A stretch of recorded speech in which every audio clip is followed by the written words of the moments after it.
Our final inductee in the athletes category and the class of 2026 is Paul Martin of Elk River.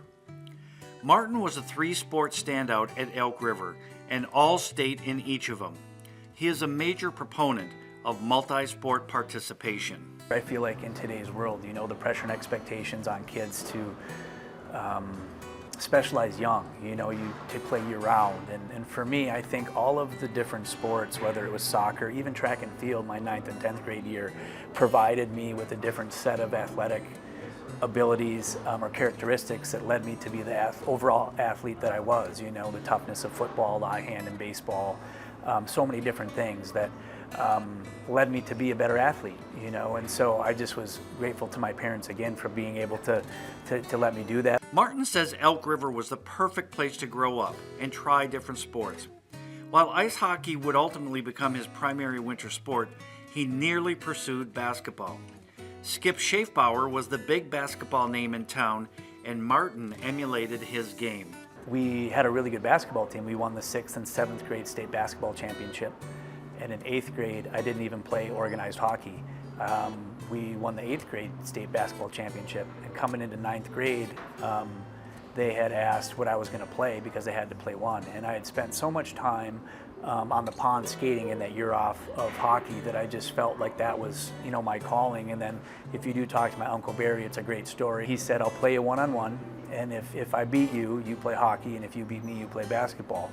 And so Uncle Barry probably knew I should have played hockey, and I might have got one basket. I lost 10-1, and so that was part of me saying, okay, maybe hockey's my sport. But I didn't make that decision until the day before 9th grade practice as a freshman to go play hockey, and something just kind of said, you know what, this is your sport, and it brought me back to that pond, growing up and all those fond memories. In football, Martin was a state record-setting wide receiver. He was Minnesota's Mr. Hockey winner his senior year, and in baseball, his bat and glove earned him all-state recognition. He was selected as the recipient of the coveted Mount Olivet Scholar Athlete of the Year award. When I think of sports, and this is something that my parents have done a great job or did instill in me at a young age, it's the character piece. Obviously the sports and the accolades and accomplishments are exciting and great to have and be honored with, but I think like something like the Mount Olivet Award goes to the character and being active in the community and being a well-rounded student. A lot of the things that I feel like sports teach us, and my parents had done a great job instilling kind of the focus on being a well-rounded person, not just an athlete. And the humility piece has always been something that I've admired from them. I think I look back to where my dad, when I used to play forward growing up, and I'd score some goals, and he'd say, you score a couple, but then you start moving the puck, and after you score, we don't do the celebration piece, you just skate back to center ice. And so I would never celebrate, I just skate back to center ice, which now looking back I feel is like a way of celebrating. But it was always something where it's a team sport, right? You need everybody else. There's a reason I played these team sports to have the coaches and the teammates that really allowed me to play my game and be blessed to have such great teams. One thrill Martin will never forget is meeting Lou Nanny during his senior year of high school. He beams at the realization that they are now forever bound as Hall of Fame classmates. I remember talking to him and seeing him at a Gopher basketball game when I was in high school, and he came up to me, he knew my name, he said, hey Paul, wishing you a lot of success, I've seen your work, I've done some of your games. He's just very personable for how big of a star he is and all the things that he's done, where I think it just is an honor to be able to spend time with him now. He'll come to Gopher alumni hockey events and things of that, and just to be able to hear the stories that he tells is pretty special. So for someone like that to continue to be active in the community, to come to events, to continue to motivate young athletes is pretty special.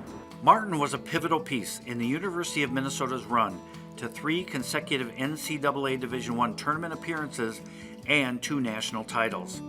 He also is a 3-time Olympian and 14-year National Hockey League veteran. Still, multiple sports dominate his mindset. But it was fun, running into Joe Bauer, who we played in the state tournament in baseball with Coach Holland, and I would always say, remember I stole the base off you, and he'd be like, but I was pitching because usually he catches, right? So Right. like, you're right. And then he hit an opposite field home run to beat us to go advance in the state tournament. So I feel like having those stories were so fun for me, but I would never be out kind of like talking to people about it. Giving back was also a driving force for Martin during his high school career. Participated in the National Honor Society. We were a dear role model. We would have a mentorship program where the seniors would work with students who are younger, maybe going through tough times throughout the course of a year to help lift their spirits, and whether it was tutoring or anything on those levels, yes. But my parents always emphasized the educational piece, and I have a lot of aunts and uncles who are teachers here in Elk River, so that was really important to me. I definitely had to put in time to get good grades, and I think part of when I left after my junior year at the University of Minnesota and didn't finish my degree, I promised my mom, Bev, said, like, you better go back and finish. And looking back 4 years ago, I went back and finished and got my master's. So it's always been something that I've valued and think is important. Martin says he will forever be true to his Elk River roots. Yeah, I do take a lot of pride in being from Elk River, and my dad and my mom both have a big family, and the community is very dear to my heart, and I know a lot of the people here today. I went to an Elks game a couple weeks ago, and all of my friends have kids that are playing, and my good friend Ben Gus is the head coach, so it's definitely still woven into the fabric of who I am, and always grateful to be back here and see familiar faces. His uncle, Barry Holan, is proud of his nephew and how he now gives back to others. Paul should probably be in the Human Being Hall of Fame. He's so good to this community. That shine a light stuff he does. There's a kid in my class that plays sled hockey, and he loves Paul because Paul knows him by name. Paul connects with him. He wears a shine a light hat to school. I think this community means a lot to Paul, but man, does he mean a lot to this community.